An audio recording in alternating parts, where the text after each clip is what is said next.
Licensed professional counselor, also the host of We Need to Talk on every Sunday, normally at noon, but this week and last week it was on at 6 p.m. because I am in Thailand. So this video is for educational and informational purposes only. If you feel you need a therapist, please go to Google, type in therapy, your city, Psychology Today will pop up, click on that. It will have all of the therapists in your area. Also, the views and opinions stated herein are mine and mine alone. They do not represent the ACA, the APA, or any other damn therapist for that matter. Boom, shakalaka done. Okay, getting some of the stuff out of the way. So the next tour I'm going to be doing is going to be in well, no, back it up. I'm going to be in Phoenix at the thingy. What am I trying to say? Mensa Convention, July 4th at 3 p.m. So if you're a member of Mensa, you can come on in and see me. And then July 6th, I will be in Santa Barbara. Oh my God, I have monsoon hair. Santa Barbara. And then July 13th, we do have enough people signed up for Minneapolis. That's awesome. Thank you for signing up. I will be in Minneapolis, St. Paul area on July 13th. And after that, August 3rd in Anaheim. And then I'll announce more dates when I get back home. Also, we have room on the cruise. So if you are interested in signing up for the cruise, you can still do that. So get a hold of Chris at Mercury, or you can go to Eventbrite and sign up for it, and they will get you all the information and all that sort of fun stuff. So, okay, so today's topic is staying calm when you're in court. So let's just go over a few of the basics here.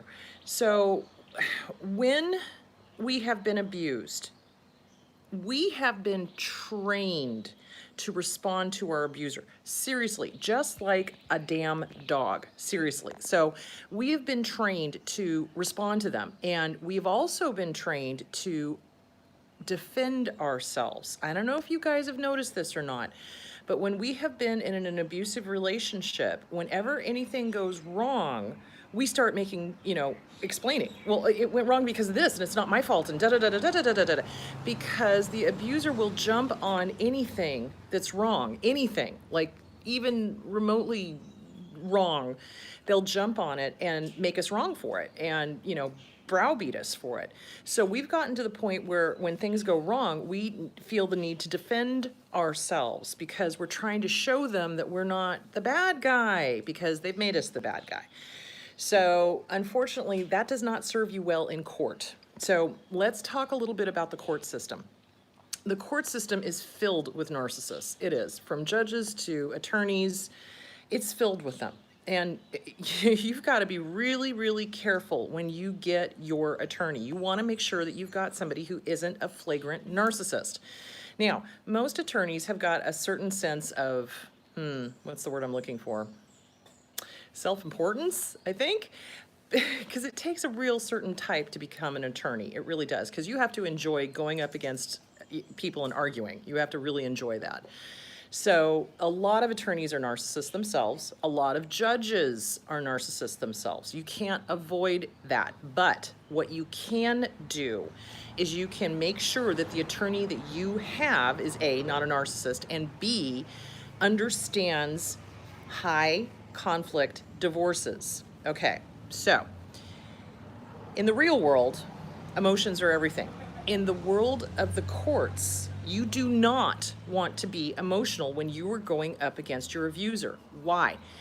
Because they don't want to hear it. The judges have got this huge docket and they just want to whip through the cases as quickly as possible. So the judge will love you and love your attorney if you are simply sticking to facts and figures, facts and figures, facts and figures.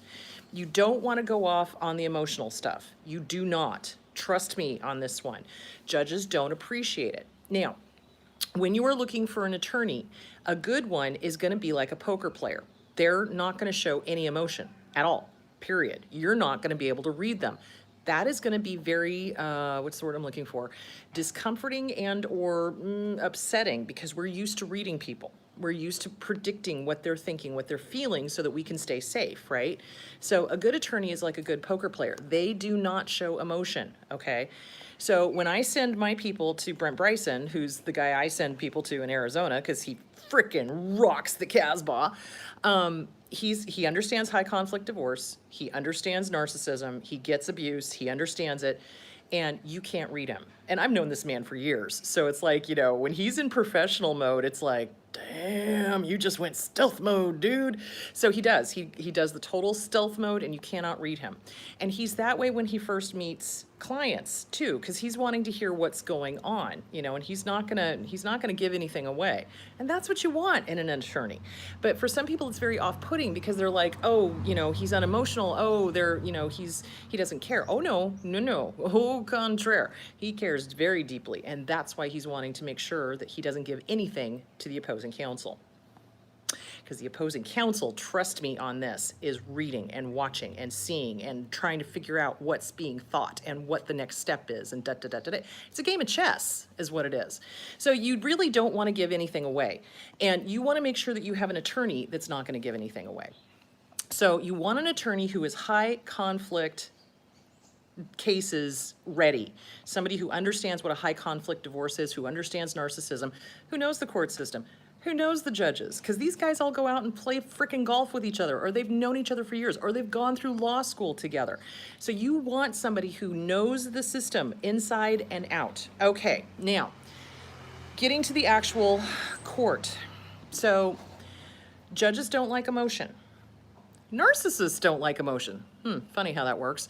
But the big thing is you want to make sure that when you are having to testify, or if you are having to do anything, that it is simply unemotional, facts, figures, facts, figures, facts, figures. If you start getting emotional on there, the judge is going to get really upset. They do. Because they just want to get through the court proceedings. They do. Their dockets are filled, and they want to just whip through as many as they possibly can. Now, you don't want to shortchange yourself either. You do want to let them know, you know, this is what happened. This person, you know, verbally abused me or beat me up or, you know, killed my pet or, you know, whatever. And yeah, you're going to get emotional with that, but you do not want to go into a needing to defend yourself, and you don't want to go off on tangents. You want to stay on target. A good attorney is going to walk you through it. A good attorney is going to have you go through, you know, let's do a walkthrough of the questions that I'm going to ask. Let's do a walkthrough of the questions that the opposing counsel might ask. And you want to write things down. You want to write things down, and you want to practice it. You do. Because trust me, you're going to get on the stand and your mind is going to go zzz, blank. Total blank. So why is that? For one thing, we are in fight, flight, freeze, or fawn at that point. Because why? Because we're in an unnatural situation. Most of us don't go to court. Most of us don't have anything to do with judges or lawyers or whatever unless, you know, we're having to. So it's an uncomfortable situation. So my suggestion would be, if you have time, go visit the family court. Go visit it. Go sit in on a session and see how it goes, so you know what to expect, so that when you get there, you're not all butterflies and blank mind, you know, because that's what happens when we do something that's scary and new, is that we're all like, oh my gosh, we're in fight, flight, freeze, or fawn. And if we've been in an abusive relationship, we are going to be in that fight, flight, freeze, or fawn because we're having to see our abuser all over again. Good God, there are bugs out here. Anyway. Yeah, I know. I'm watching John put on the bug spray, and I'm like, you know, I probably should have done that before it came out. Anyway, the point is that when we are faced with something new, we go into fight, flight, freeze, or fawn. When we are having to see our abuser again after months or weeks of not seeing them, that sends us into fight, flight, freeze, or fawn. You need to be practicing what you're going to say and how you're going to react when you see them. You want to be gray rock with them. So my recommendation is if you know you're going to court and you have the time, go get into a court.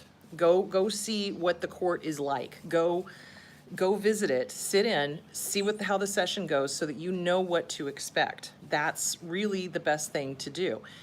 The other thing that I would suggest too is get with a good therapist. You need to practice. You need to practice being calm. You need to practice gray rock. You need to practice handling your emotions. So one thing that I do with my clients is I have them go through a guided imagery kind of thing. So, okay, it's the day of the court. What are you doing? What are you wearing? Okay, how are you going to dress? What's your makeup look like? Okay, you walk into the court, you see your abuser. What are you going to do? And usually most people are like, they tense up because they're seeing their abuser for the first time in God knows how long. So it's really important to start practicing seeing them in your head so that you can handle and manage your reaction when you do see them. Now, internally, you're probably going to be, but externally, you must be a Zen master. You must show no emotion, not hatred, not anger, not sadness, not nothing. You must be calm. You must be Zen. You must be gray rock. Because for two reasons. One, it's going to make you feel a lot better. It's kind of like, wow, you know what? I can see them and not react. And two, you see them and not react, and they see that you see them and not react. And it is a very empowering feeling. It really is. The other thing you want to make sure too is that your attorney has got your back. So in a lot of cases, the abuser will represent themselves in court because narcissists are arrogant fucks and they think they know everything and they think that they know the court system better than anybody else. So they will be their own attorney, which I can't remember who said it, but somebody said, the attorney who represents himself has a fool for a client. So pretty much, because the court system is a completely alien system. It's like if you have not gone through law school, you're going to have a very hard time navigating what's expected. So oftentimes the abuser will represent themselves and gleefully think that they can cross-examine you, the abused, and get you riled up or get you to respond or get you whatever.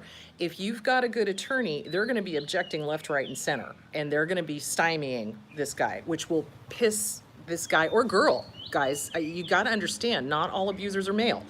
So it can piss off the female or the male abuser, whoever it is, because they're not getting their way and they're not able to abuse you on the stand. And when that happens, they get pissed and they start making mistakes. The mask slips big time. And that's what you want. So that's why you want a really good attorney that's going to protect you, that's going to stymie this person, whoever it is, male or female, that's trying to abuse you and to get them to slip, type of thing. So how do we stop that fight, flight, freeze, or fawn? So it's going to be about mindfulness. Mindfulness. You're going to have to really go back in, imagine the abuser, look at the abuser, figure out what you're feeling, calm yourself, let yourself know that you are safe, you are okay, you're not in danger, this person is not going to harm you again. And especially if you trust your attorney, you know that's not going to happen. The other thing that we need to do is anxiety management. So what happens in anxiety, and I've said this before and I'm going to say it again, and it's worth repeating because we forget. When we get into a situation like a court situation, we go into fight, flight, freeze, or fawn, which means our brains are in vapor lock, like total vapor lock. Oh my God, does anybody even know what vapor lock still is? Do cars still vapor lock? Oh my God, I just dated myself. Anyway, in vapor lock, what happens is that the system gets to the point where the gas is vaporized and nothing's working and it vapor locks and you can't get the car to go. That's kind of the same thing that happens to the brain. So what happens is we get into this scary situation where we're in an unknown, unfamiliar situation like court. We see our abuser, our little brain goes, I remember what happened the last time I saw the abuser. Holy shit, this is going to be bad, right? And then we go into fight, flight, freeze, or fawn, which means the amygdala, this little guy, the little almond-shaped organ that sits about an inch inside of each ear, goes, oh my God, oh my God, oh my God, we're in danger. And then it tells the hippocampus and hypothalamus, oh my God, we need more energy. We need cortisol. Cortisols are stress hormones. So then we start tensing up, shoulders and ears become one. Now we're not breathing. We're not taking normal breaths. We're doing little teeny tiny breaths that go nowhere, okay? That tells another part of the brain, a little further down on the brainstem, the more reptilian part, oh my God, we're gonna die. There's no oxygen. Holy crap, the oxygen CO2 is the wrong metrics here. What the heck?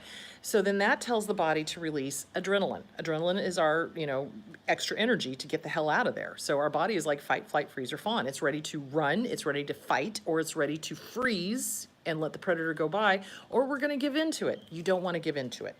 No. So when this happens, we go into kind of a panic attack. And when we're up on the stand, your heart's going to be pounding. It is. You're going to be nervous. You are. And you're going to be kind of breathing funny. So what can you do? You need to practice. I cannot stress this enough. Practice with your therapist, practice with your lawyer, practice at home in your head.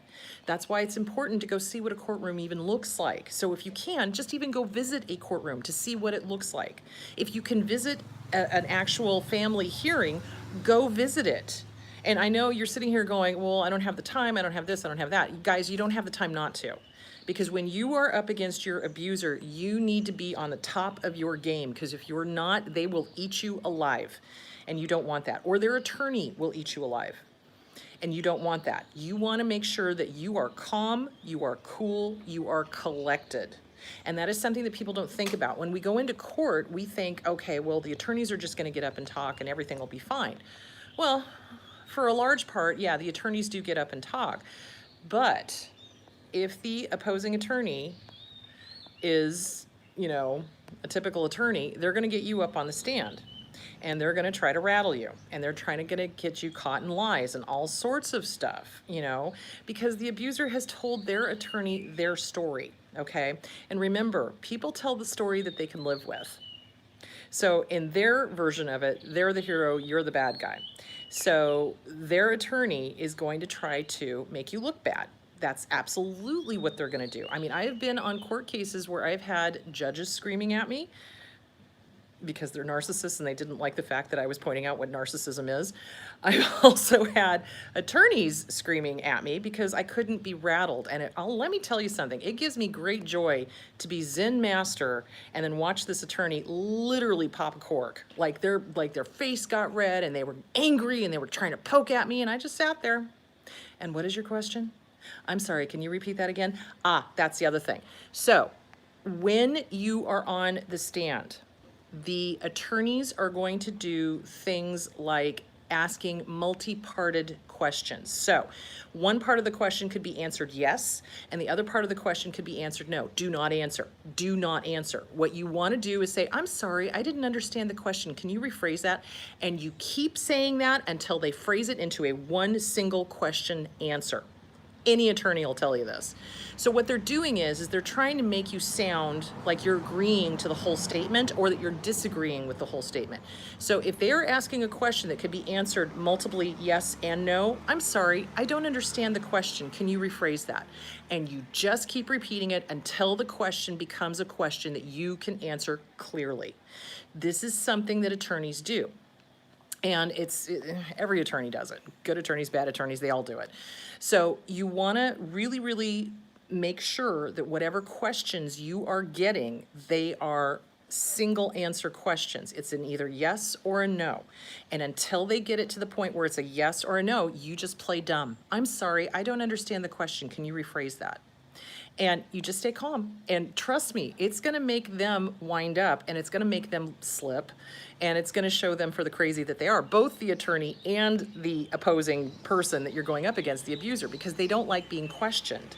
They don't like it that you see their game.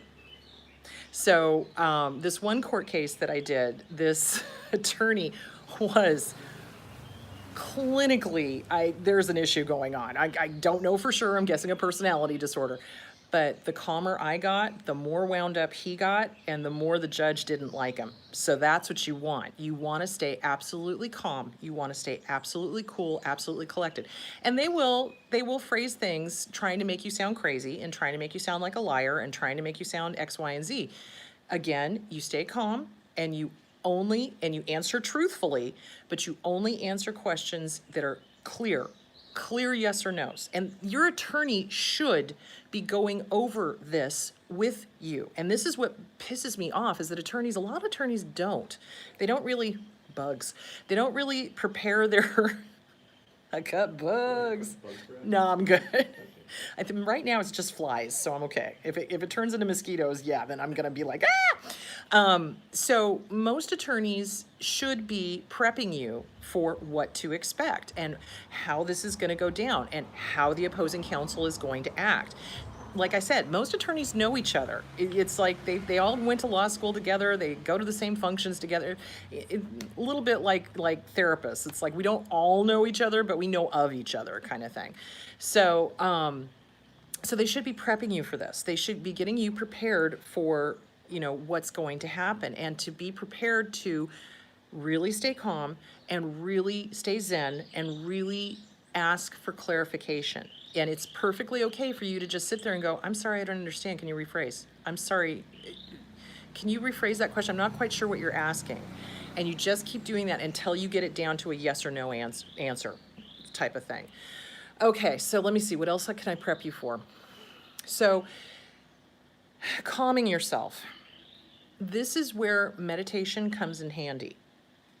This is where guided imagery comes in handy. This is where talking into the mirror comes in handy. So what I do when I have to go on a court case, because I've had to testify on behalf of abusees and things like that. And when I do that, I go, okay, this is how it's gonna go. This is what I'm envisioning. This is what I'm seeing. This is how it's gonna look. This is how this person's gonna be. This is how that person's gonna be. The judge could be like this, so let's prepare in case the judge is a complete total asshat. So you run through it in your head and you do literally a disaster report. Because honestly, if you prepare for the worst and hope for the best in the court case, it's generally going to be okay because you've already prepared yourself. Okay, well, what if? What if the attorney starts screaming at me? How am I going to react?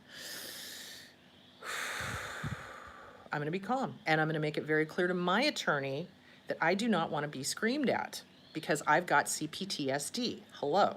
So you go through the scenarios, you go through the worst case scenarios, and as you do, how are you going to respond? And your response is always going to be a non-response. It is always going to be,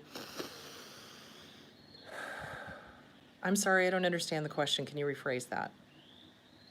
Or, yes, this happened on such and such a date. No explanations. So remember how I said earlier in another video where you don't want to listen to your head and you don't want to listen to your heart, you want to listen to your gut. Why? Because the head and the heart tell stories. The head and the heart are all about storytelling. Well, yes, but, well, yes, and this happened, and yes, da-da-da-da-da-da, and we overshare. Why? Because our abuser has trained us to do so. Our abuser has trained us to overshare everything. So if we're out with our friends, our cousin, our sister, our brothers, our aunt, our, you know, whatever, and we come back from that, the abuser expects us to tell them literally everything. And we've been trained to overshare. In the court, you do not want to do that. You absolutely do not want to do that. You want to answer the question and that's it. So it's not going to be a yes, but, it's not going to be a yes, and, it's going to be yes or no. No explanation. No explanation. And that's going to be hard for a lot of us. Why? Because we were trained. We were trained to explain ourselves. And that's what I said in the beginning of the videos. We've been trained to explain why we did something or why we said something or why, because that's what the abuser has trained us to do. Because the abuser wants an explanation for everything, because they're always pointing the finger at us and we're always afraid of being judged. And the truth is, we are always being judged when we're with an abuser. When we're in the courtroom, however, it doesn't matter. It doesn't matter with the abuser either, but it doesn't matter what these people think. What matters is you answer the question yes or no and you give them nothing more. Do not overshare. Do not. You will be kicking yourself in the ass if you do. Trust me on that one. Because the more you say, the worse it is, because then that gives the opposing counsel something to work with. You don't want to give the opposing counsel anything to work with. You treat the opposing counsel as if they themselves are the abuser. That's a good way to think about it. So when you're dealing with an abuser, it is gray rock, and it is a simple yes or no answer. Nothing more, because you do not want to give them anything. You do not want to give anything away, ever, period. So don't overshare, don't elaborate, okay, unless you're asked to. If they ask you to elaborate, then you can, but moderately. So you don't want to be like, yes, and blah, blah, blah, blah, blah, blah, blah, blah, blah, or yes, but, da, da, da, da, da, da, da, da. So yes, and yes, but are what the head and the heart do. The gut is a simple yes or no question, right? So you want to be talking from your gut. basically, is what I'm trying to tell you, is that you don't want to go into overshare mode. You don't want to give the opposing counsel anything that they can use against you or anything that they can take off on a tangent. Because this is the other thing that they do, is they will grab stuff and go off on a tangent that has nothing to do with what you guys are trying to get resolved. And you don't want to give them that. So you want to stay on task, on topic. Don't give them anything more than you have to. That's really, ow, ow, ow, really the best way to do it. Okay, so to recap, to make sure everybody understands, when you're looking for an attorney, you need somebody who is an absolute poker master. You don't want to be able to read them. The good attorneys are not necessarily warm and fuzzy, so don't be surprised when you go into the office and they're not necessarily warm and fuzzy. You want somebody that's a good poker player. You want somebody that's not going to give away too much, okay? You want somebody who is a high conflict divorce expert. You need somebody who understands what it is to deal with a narcissist. This is the other thing you need to be prepared for, guys. When you go into court, okay, and especially if your abuser is representing themselves, they're going to be filing motion after motion after motion after motion after motion. Your court case is going to get drug out. I'm letting you know right here, right now, it is going to get drug out. It's not going to be a quick resolve. Hello, truck. Most narcissists are loath to let go completely the target of abuse. Why? Because they would rather have a fucked up, dysfunctional connection to somebody than no connection at all. And especially if there are children involved, okay, they're going to be dragging this court case out forever and a day. Now, there are some abusers that just cut all ties, you know, give up parental rights and go along their merry way because they found another target of abuse. That's very rare. What I see mostly is that they drag things out. They drag things out. So, and especially if the abusee wants to get out of the state, wants to move, wants to do whatever, the abuser will stretch it out, stretch it out, stretch it out, stretch it out. They'll initially say, yes, yes, yes, you can move, and then they'll change their mind. So when you go into a court case with an abuser, do not expect this to be resolved quickly. It is not going to be resolved quickly. And it's so funny to me because, you know, my dad was an attorney. He was also an abuser, but funny how that works. But when you go into a court case, everybody thinks, oh, well, they're dragging it out, you know, for their own money and this, that, and the other thing. No, no, no, no, no, no. The way the justice system works, from what I understand, from what I saw my dad do, from what I see Brent do, it's a very slow system to begin with.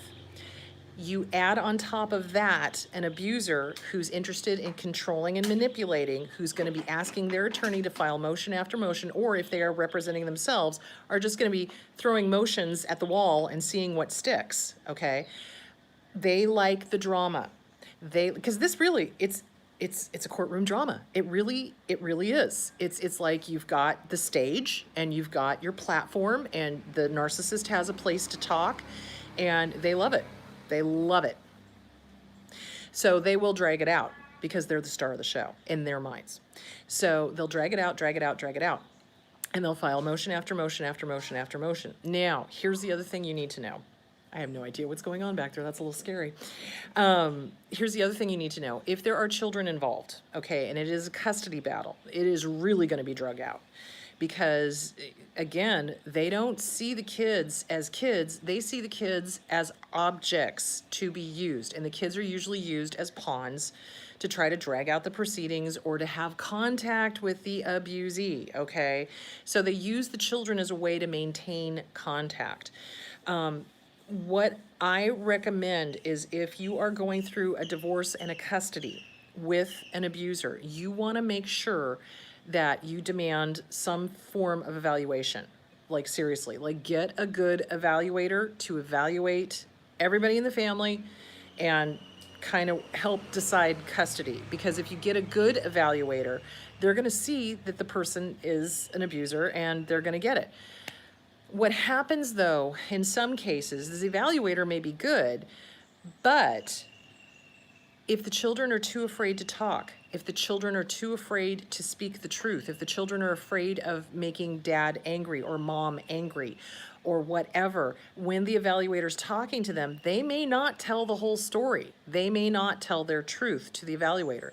And this is a sticky subject, and you want to talk to your attorney about this because you don't want to be accused of parental alienation, okay? You don't want to be accused of what's the word I'm looking for? Of feeding the kids, well, you're going to say this and you're going to say that and you need to say this and you really can't do that. But you do need to impress upon the children that they have to speak their truth, no matter how scary and no matter how much, it may hurt the other parent or you or whatever, but they have to speak their truth. So a lot of times the kids will be afraid to because they don't want to get punished because especially if the abuser has been punishing to them either verbally or physically, they'll be afraid to speak up. So you want to make sure that they understand this is your chance. This is your time to have your voice. You get to say whatever you want, and you can say whatever you need to about me. You can say whatever you need to about mom or dad. This is your chance. Do it. And hopefully the kids will speak the truth and let the evaluator know what's been going on. But in some cases that does not happen. And if it's not a great evaluator, they may miss that the kids are not speaking out of fear. So there is that. How are we doing on time, babe? Are we good? I can go a little bit more? All right, so this is the other sticky thing. The kids need to be prepared to be in court as well. Sometimes the opposing counsel will demand that the kids get on the stand. It doesn't happen very often, but it can. So a good judge usually won't allow that. They usually see that as the manipulation, but it could happen. So basically you want to talk to your attorney, make sure that all avenues, all disaster reports are brought up. Well, what if this happens? So normally I say stop with the disaster reports, but when you're going to court, yeah, you need to go through the disaster reports. What is the worst that could happen? What if this happens? Well, what if that happens? What if they do this? What if they do that? What if they ask for the kids to be on the stand? What if they ask for me to be on the stand? You need to go through all of those possibilities because you need to be prepared. This is the one time that I'm going to say, yes, let's go with the what ifs. What's going to happen? You need to ask your attorney what to expect. And honestly, I strongly suggest that if you can, go visit a court. Go visit a family court and see how it goes. And that'll give you a better idea of what to expect so that when you walk in, you know what to expect and you don't have that blah, blah, blah, blah, going off in your head. Now, right before you go into court, the night before, you're going to have butterflies. You're going to be a nervous wreck. You're not going to be feeling too great. You're going to be nervous. You're going to be excited. You're going to be the whole thing. So if you can get a good night's sleep, you want to drink as much water as you can. Normally, it's day before, like every day, drink good water. And you want to hydrate yourself because you do not want to go into a court session not hydrated because that creates fuzzy thinking and you don't need fuzzy thinking. Eat a good breakfast, even though you may not be hungry. Eat something. Have something on your stomach. Bring nuts with you or a banana or something because you're going to want to keep your body fueled because you're expending a huge amount of energy with the nervous energy, right? And you want to make sure that your body's got enough fuel to think. So you need to take really good care of yourself prior to going into the court. You want to make sure that you've eaten, that you have good water in your system, the whole thing. And the court will allow you to take pee breaks. It's okay. So you can say, I'm sorry, I have to go to the bathroom. Go use the bathroom. It's okay. So sometimes people get into the court system and they're afraid to ask for that. You can ask for that. They're not going to stop you from using the bathroom. So there is that. Okay, what else can I tell you? When you are looking for an attorney also, you want to read reviews. You want to see how they are. Were people satisfied with them or not? And if they're charging a redonkulous amount of money, and especially if they're one of those, on TV type of attorneys, avoid. You want word of mouth. You want word of mouth. You don't want somebody who's on television going, hey, I'm 555-1212 attorney. Hey, I'm great. No. You don't want that. You want somebody who is good. Generally, these TV attorneys charge a hell of a lot more. I've had several clients that have gone to well-known attorneys, and they're getting charged literally double what other attorneys charge, and they're not doing the work. They're very dissatisfied with them. You want an attorney who wants to work for you. You want an attorney who is, believe it or not, they are out there. Brent just, oh my God, he's so funny.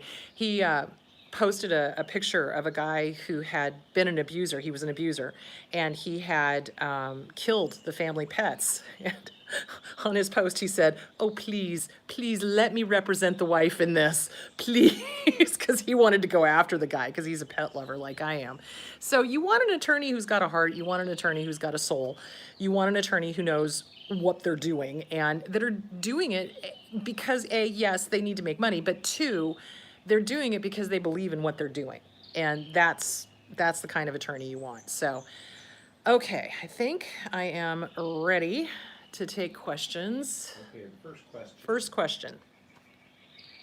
My Yes. mind has gone totally blank in those kind of situations. Yes. Earlier question. My whole life. Is this because of some childhood trauma? Yes, my mind has gone totally blank in those type of situations my whole life. Is this because of some sort of early childhood trauma? It can be, yes, because we get trained. Because with kids that have not had abuse, they're open. They don't freak out on new experiences or new things. They don't freeze, okay? So going blank, probably because you got put on the spot, I'm guessing, and made wrong and put down and all that sort of stuff. So again, yes, it is from a childhood trauma. So what I would suggest is CPTSD from Surviving to Thriving by Pete Walker and the Inner Child Workbook by Catherine Taylor. Write and burn letters to your younger selves. When do you remember this happening? When was the first time you froze? When do you remember not being able to give an answer? When do you remember going blank? And what happened? Why? You want to work through that. And then you want to confront whoever shut you down in your head, okay? Confront them in a letter. So let's say it was Uncle Howard who shut you down, made you wrong, made fun of you, made you freeze up because you were afraid of giving an answer because he was going to judge you. Dear Uncle Howard, fuck the fuckity fuck out of fucking fuck you, asshole, and then do whatever you need to say in this. How dare you? How dare you shut me down? How dare you shut me up? I am not going to be shut down. I am not going to be shut up. Fuck you.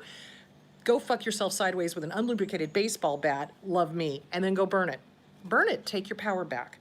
So what you want to do is you want to figure out when that happened. What was the event? And if you can't remember, that's okay. Just know that something happened to shut you down and that you're going to take your power back. Dear event that shut me down, you know what? I'm not playing this anymore. I am going to speak my mind. I am not going to freeze. I am going to remember everything. I am going to be able to talk. And you give yourself that pep talk. Write and burn, write and burn, write and burn. That's the best thing you can do. Yes, it's probably rooted in some sort of childhood trauma because it's a learned behavior. It's a learned behavior. If we get judged, we go, and we shut down. So, yeah. All right, next. Could you please give an example of an ambiguous, multi-parted yes or no question? Okay, can I give an example of an ambiguous yes or no multi-parted question?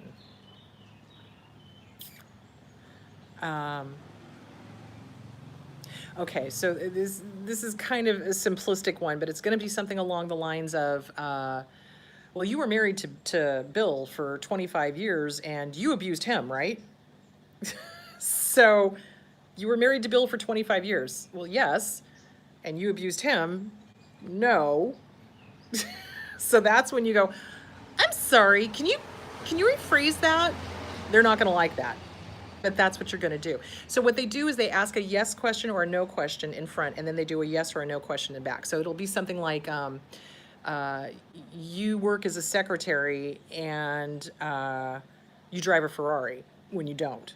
So they're expecting you to be nervous and just give the yes answer to the whole thing, okay?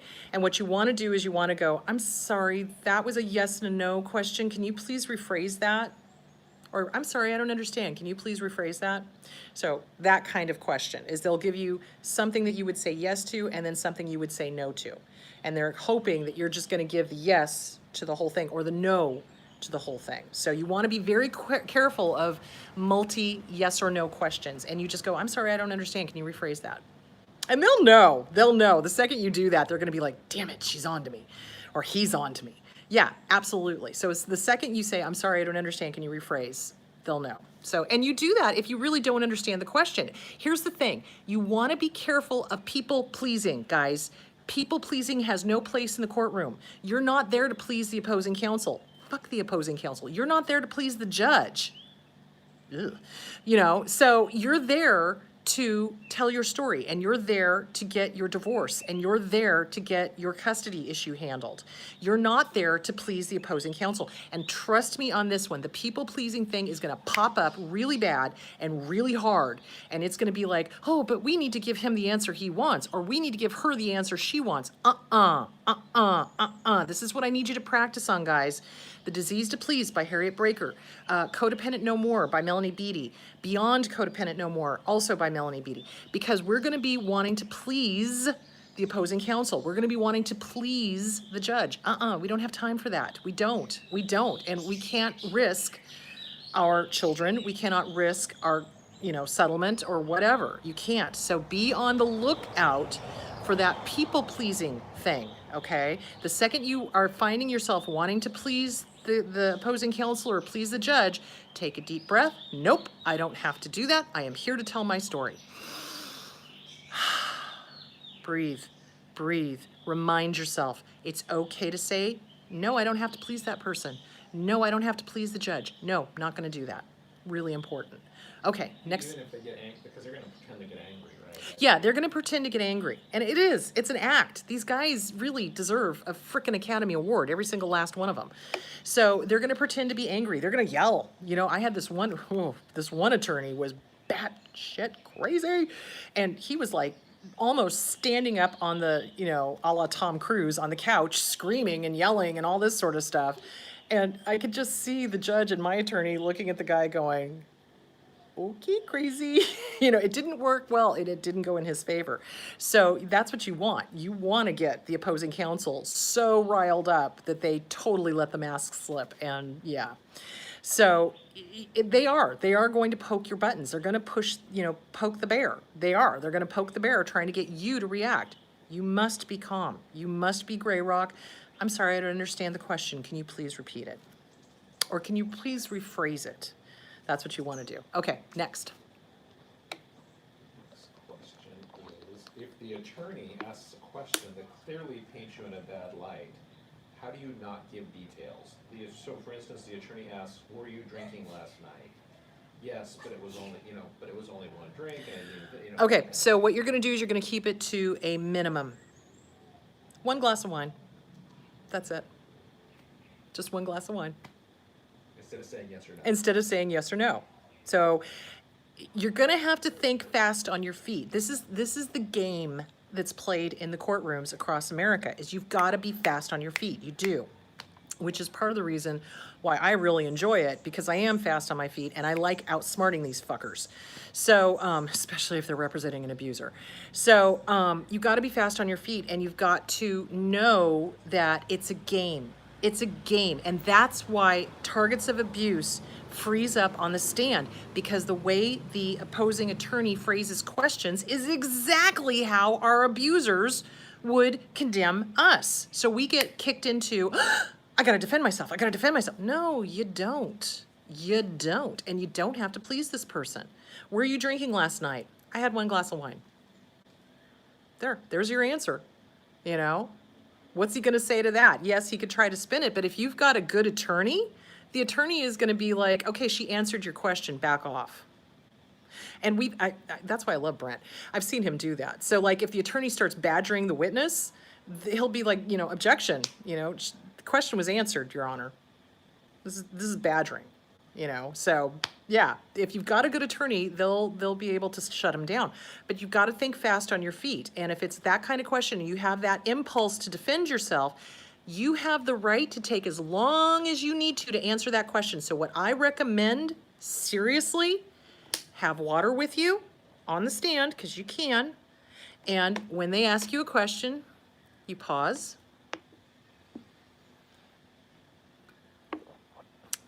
You breathe. And then you answer. That's gonna piss him right the fuck off. Do it. Yep, Do it. Absolutely. You have the right to take as long as you need to answer a question. So remember, when we're with an abuser, they expect an answer immediately, okay? When you're on the stand, fuck them. They can wait. So you take your time, you breathe. They ask you a question, you breathe first, and then you answer. You are under no obligation to be like rapid fire, okay? You have the right to take a sip of water, take a breath. I had 1 glass of wine. There you go. You don't have to answer immediately. Take your time. The thing that we are trained to do by the abusers is they demand an immediate response. The attorneys know this and they play on it because they're fuckers. So the opposing counsel, my attorneys are all fabulous, but those guys are assholes. So shut up. So John's laughing at me. So you have the right to take your time. You have the right to take a sip of water. You have a right to take a deep breath, compose yourself, and then answer. You are under no obligation to give an immediate response. Now, of course, you're not going to sit there for 5 minutes, but you take your time and you breathe. And you ask yourself, is this a trap? Yes, this question was a trap. How am I going to answer? Okay, I had 1 glass of wine. Period. There's your answer. So, yes, they are going to try to paint you in a very, very, very bad light. They're going to try to paint you as the bad guy. They're going to try to paint you as an alcoholic or a drug addict or, you know, whatever. There's more questions, John. Well, there's more questions. I see them popping up. So they're going to try to paint you as all kinds of bad. So you got to be prepared. You've got to be ready. You've got to be aware that the opposing counsel is going to play the games that your abuser has played, and it is going to trigger the living fuck out of you. It is. Because they're doing all of the same things that your abuser did. You know, the make wrongs, the putting you down, the, you know, painting you in a bad light, you know, implying that you're crazy, implying that you're a drunk, implying that you're a drug addict, implying that you're a bad parent, implying all sorts of stuff. And it's going to get to you because that's what our abuser does. And that's what they're counting on. And they want you to be wound up. They want you to be off balance. They want you to be in a place where you are easily manipulated. Does this sound familiar to anybody? It should. So when we go into the courtroom, it is kind of like a microcosm of what our abuse was. It really is. And if there's a good judge, the judge will be able to see it, okay? If it's a bad judge, you may be fighting a really hard battle. And this is the thing I need to prepare you guys for. Not all judges are good, okay? Not all attorneys are good. Some of the judges, like I said, that I've come into contact with, I looked at and I was like, you need to be in an office somewhere talking about your mother. You really do. So some of them are narcissists, some of them are abusive themselves, some of them are alcoholics. Stories I could tell you. So yeah, they're sitting and judging people. So you've got to be prepared for the fact that this is going to be a microcosm of the abuse that you went through, and it is going to trigger you. So that's why you've got to sit down and prepare yourself. Yes, I'm going to be triggered. Yes, this is going to be scary. Yes, the opposing attorney or my ex is going to be trying to cross-examine me. If you've got a good attorney, they're going to shut that shit down. You know, when the ex starts badgering you on the stand, they'll shut it down if they're a good attorney. So you need to make it exceedingly clear to your attorney, I expect you to protect me, okay? If this guy, because this is what this guy has done in the past, I know he's going to do it on the stand, okay? You need to be protecting me. So there that is. So there is one question. Some of the questions were specifics that we can't, you know, they're like, in my case, here in this country, this is the Oh, you know. yeah, I only know the USA, guys. I'm sorry. And plus they're really looking for specific, like, diagnoses. Oh, yeah, I can't give diagnoses. Gnosis So there Cs. is one here. Has anyone successfully self-represented in court against a narcissist? Not that I know of. Not that I know of, and of course, this is only what I know of. I mean, I'm sure somewhere in the history of court it's happened, but not that I know of. I mean, the court system is so, what's the word I'm looking for? Convoluted. What? Fucked up. That's a good word. It's so convoluted and it's so fucked up, and there's so many rules, and you would literally be spending every spare moment that you have researching what you should be filing and how to file it and how to behave and how to do this. Honestly, you're better off getting an attorney. It's just leave it to the professionals. They know this shit inside and out. It's like, look, if you're looking for a therapist, you wouldn't go to a hairdresser to get advice on psychology. Now, granted, hairdressers are pretty good because they listen to people's problems all the damn day, but that's not their profession. That's not what they're good at. You want somebody who is in the profession, understands the rules, understands the motions, understands the deadlines. This is the other thing. So sometimes what sneaky people do is sneaky people being the narcissist, they'll file stuff, court things will get set, and you'll have missed the notification. So what the attorneys and the attorneys' assistants do is they go through to look at the calendar to see what's on the calendar to make sure nothing got on the calendar that you guys don't know about. So, like I said, you would literally spend every waking moment trying to figure out how to be an attorney when really, here's the thing, guys. People are always like, I don't have the money. I don't have the money. I don't have the money. I don't have the money. I don't have the money. If you've got children involved, and this is a custody battle, you cannot not afford to get an attorney. You need somebody who understands the system, who is going to fight for you. Trying to do it on your own is going to be a monumental task. So here's the deal. Think of it this way. It's kind of like being your own surgeon. So not only are you having to be precise about what you're doing to keep yourself alive, you're also the patient. So why would you do that to yourself? You're trying to heal, you're trying to work on yourself, do you see where I'm going with that? You need an attorney. You cannot not afford it.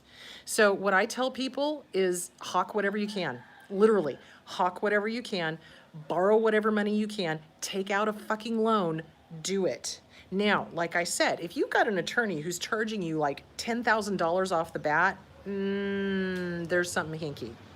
There is something hinky. So, and of course that depends on your area. In Phoenix, $10,000 is a huge amount of money, and I think it's a ripoff. So you want to make sure that somebody's charging something reasonable and that has good reviews and knows what they're doing as far as high conflict divorce is concerned. Can it be successful? Anything's possible. I have yet to see one work, seriously. And especially if the abuser has hired an attorney. You are walking into a feeding frenzy. That attorney is gonna eat you up and spit you out. Guarantee it. You do not want to be representing yourself going up against your abuser's attorney. You do not. You need somebody to protect you. You need somebody to represent you. So there is that. That is it for questions, but yes. Chris wants me to make sure you remember that, talk about the upcoming events. I did. Well, I'll talk about it again. And that Carnival provided us with more cabins. So. Okay. So Carnival, so I'm going to start wrapping this up. Carnival provided us with more cabins. So if you are interested in coming on the cruise, December 6th through the 9th, that is, I'm afraid to ask. That is a happening. Carnival has provided us with more cabins. If you are interested in that, go to Eventbrite and sign up there, and Chris will get you all the information that you need. It's going to be a lot of fun. I am really looking forward to it. We're going to have a reception on that Friday. We're going to have like cheese and iced tea and whatever, and all that sort of stuff. And we're going to give out goodie bags and with t-shirts and pens and journals and things like that. And then the next day we go to Nassau. And then on Sunday, we're going to have 2 sessions, one in the morning, one in the afternoon. And we're going to work on all sorts of things. We're going to work on guided imagery. We're going to work on journaling, telling your story. We're going to work on self-esteem. We're going to work on mirror work. We're going to do all sorts of good stuff for you guys. So anyway, that is, and we get to hang out at lunch and dinner, which I'm very excited about. So, because I'm a people person. I love to meet people, and I love hearing their stories, and I love helping people. So this is really cool, and I'm very excited about this. All right, so upcoming events, we've got Mensa on July 4th at 3 o'clock. If you're a member of Mensa, you can go see me talk about narcissism, which should be interesting because that might be cerebral narcissists. Oh my God. And then on July 13th, I've got Minneapolis, St. Paul. I will be going to there. And then we've got Anaheim on August 3rd. All right, I think we'll call it good for today. Good to see all you guys. I hope this was helpful, and I will talk to you guys later. Bye. Oh, good Lord.